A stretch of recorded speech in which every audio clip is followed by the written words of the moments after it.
En los últimos días, y me refiero tanto a la semana anterior como a los primeros días de esta, las bolsas de valores en el mundo entero se desplomaron como reflejo del peligro, del temor de que una nueva recesión esté afectando a los países más prósperos, a los países más ricos, a los países capitalistas de Occidente. ¿Qué puede esto causarle al Ecuador como repercusión? El economista Fausto Ortiz, ex ministro de Economía, un economista muy sólido, muy estudioso, está hoy con nosotros en la República.es. ¿Cómo es, economista? Buenos días. Buenos días, ¿cómo está usted? Bien, muchas gracias, economista. ¿Hay en realidad el peligro de una recesión? Y si lo hubiera, ¿qué le pasaría al Ecuador?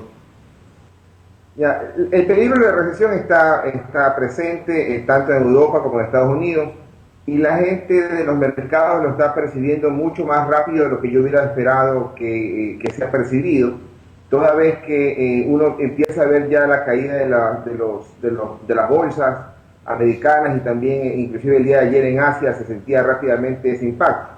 Para que ese crecimiento negativo o más lento del mundo al Ecuador le afectaría en las exportaciones que pudieran estarse afectando en nuestros mercados donde estamos vendiendo, pero esa afectación yo creo que es una situación medianamente de mediano impacto que pudiéramos irlo superando. Perdón, cuando dice mediano impacto, ¿quiere decir que el impacto no sería muy fuerte o que el plazo sería mediano? Más por el impacto, que no sería tan fuerte.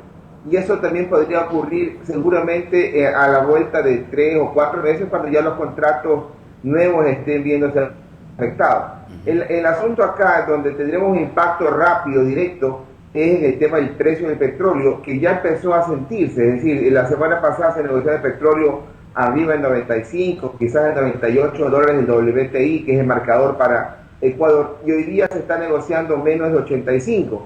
Eso de ahí pasa un mensaje fuerte de que la percepción de que la recesión va a estar presente, y la desaceleración de la economía americana y mundial puede hacer una menor demanda de petróleo, y por consiguiente, si hay menor demanda de petróleo, los precios también van a tender a caer. Y eso tiene un impacto directo y rápido en la economía ecuatoriana. El impacto más rápido es que yo creo que la autoridad económica local debería estar pensando en replantear el precio del petróleo para el año 2011, para el presupuesto del 2012.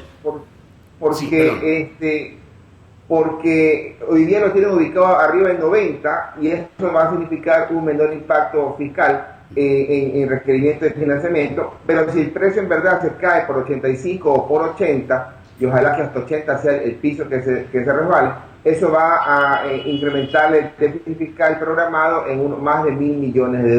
Ahora, economista, estuve leyendo algunas páginas, por ejemplo Wall Street Journal, estuve leyendo Bloomberg, y en ambas, y en alguna otra que se me pasa este momento, estimaban que el precio piso del petróleo es 80 dólares, que no hay manera de que el WTI baje de eso.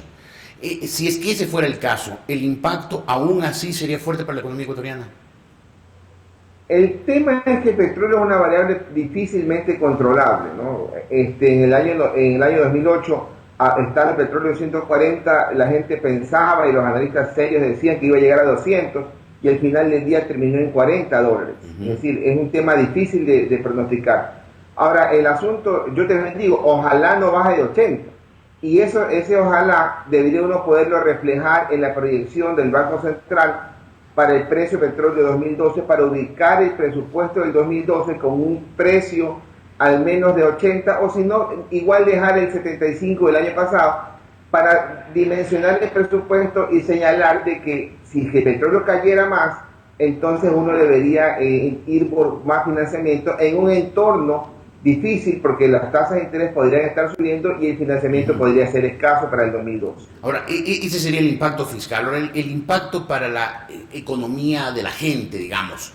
¿Qué habría si es que el precio del petróleo bajaría de 80 después de que este gobierno, como ningún otro en la historia, tuvo precios de más de 100 de promedio?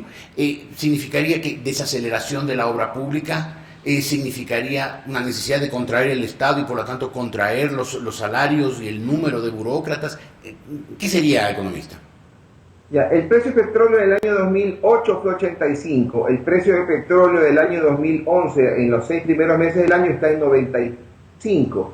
el precio del petróleo podría terminar este año en ligeramente cercano a 90, es decir, nunca hemos tenido un precio de petróleo arriba de 100 en promedio. Pero eso, ¿en qué impactaría? No impacta en tanto en el gasto corriente, que habría que reducir burócratas o habría que reducir subsidios como el bono de desarrollo humano. El impacto va directamente a la vena de la plata para la inversión pública. Es decir, si no hay petróleo, no hay forma de financiar con petróleo, con dólares, la obra pública, y lo que habría que hacer es ir a buscar financiamiento. Pero hubo muchos gobiernos en la historia del Ecuador, en la historia reciente del Ecuador, que se manejaron con precios del petróleo de 12, 14, 17, es decir, menos de la quinta parte de lo que ha sido el promedio, de lo que es el promedio de este gobierno. Y sin embargo ha habido obra pública. Sí, pero también la obra pública del 2006 para atrás nunca llegó a 1.500 millones de dólares, y en la actualidad la obra pública estaría bordeando los 7.000 millones de dólares. Es decir, hay una relación ahí entre el precio del petróleo en ese momento y el precio del petróleo actual con la plata destinada a la obra pública. En el pasado, 2007 para atrás, la obra pública no pesaba más allá del 4% del Producto Interno Bruto, en promedio como América Latina. Hoy día la obra pública está bordeando el 12% del Producto Interno Bruto. Pero a mí no me preocupa tanto el petróleo financiando el presupuesto, financiando la obra pública, toda vez que por ahí pudiera la deuda estar equilibrando. Dificultad para conseguir deuda, pero equilibrándola. La gran preocupación está que el petróleo es el 55% de los dólares que se generan por exportación. Porcentaje igual durante toda la década del año 2000. Pero qué cosa es distinto en este momento y en estos 4 años de gobierno de la lista 35, es que la balanza comercial no petrolera está bordeando el 14% del Producto Interno Bruto, y llegará este año quizás a tocar los 9.000 millones de dólares, cuando antes de este gobierno esa balanza no llegaba a los 4.000 millones. Es decir, si no tienes dólares para que te entran al país, ¿con qué plata financiarías la gran cantidad de importaciones petroleras y no petroleras? Ese es el gran talón de Aquiles, y esa es la gran responsabilidad que le tocará adoptar al gobierno, y lo puede hacer desde estos mismos días, pero es difícil verlo. ¿Qué podría hacer el gobierno?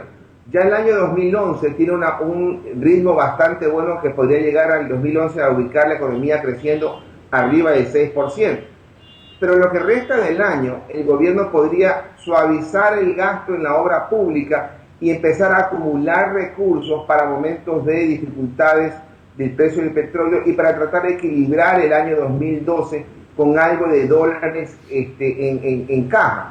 Eso es bastante difícil que el gobierno lo implemente por la forma de gobernar, por la forma de querer hacer política. Es un gobierno populista que basa su popularidad precisamente en eso, en mucho gasto público. Pero tendría que hacerlo viendo lo que está ocurriendo hoy con los mercados, viendo lo que está, los anuncios de una recesión casi inminente. ¿Hay que hacerlo o todavía estamos preocupándonos antes de hora? No, yo creo que corresponde hacerlo. Independientemente de lo que iba a ocurrir en los mercados americanos o europeos, era bastante prudente, palabra difícil en los términos de cierta forma de hacer política. Hubiera sido prudente suavizar el ritmo del gasto de capital, que ya este año fue presupuestado 7.000 millones y el gobierno estimaba llegar a 8.500.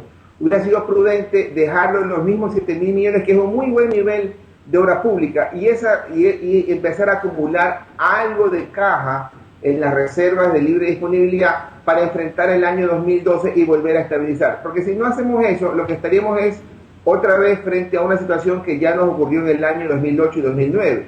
Después de un gran año de crecimiento, como fue el 2008, el 2009 fue un año de estancamiento. Es decir, quizás estaríamos a puertas de repetir un gran año de crecimiento el 2011 y un nuevo estancamiento en el año 2012. De hecho, la estimación del gobierno de plantear que el 2012 pudiera crecer arriba del 4%, yo desde ahora la señalo como difícil. Yo señalo que el año 2012, antes de la crisis europea y americana, era bastante difícil llegar a crecer arriba del 2,5 o 3%. Con la realidad actual y en función de cómo vayan tomando las políticas para acumular algo de caja para momentos difíciles, uno podría inclusive pensar en que hay que plantearse inclusive los escenarios negativos. Claro, lo que usted acaba de decir me parece muy importante. O sea, el 2012 ya iba a ser un mal año. Con el peligro de recesión, pues el peligro se vuelve mucho mayor y mucho más cercano. Economista, muchísimas gracias por haber estado hoy en la República.es. Buenos días. Qué gusto, Juan. Hasta luego. El economista Fausto Ortiz, exministro de Economía, un estudioso de los temas económicos, por supuesto, hoy en la República.es.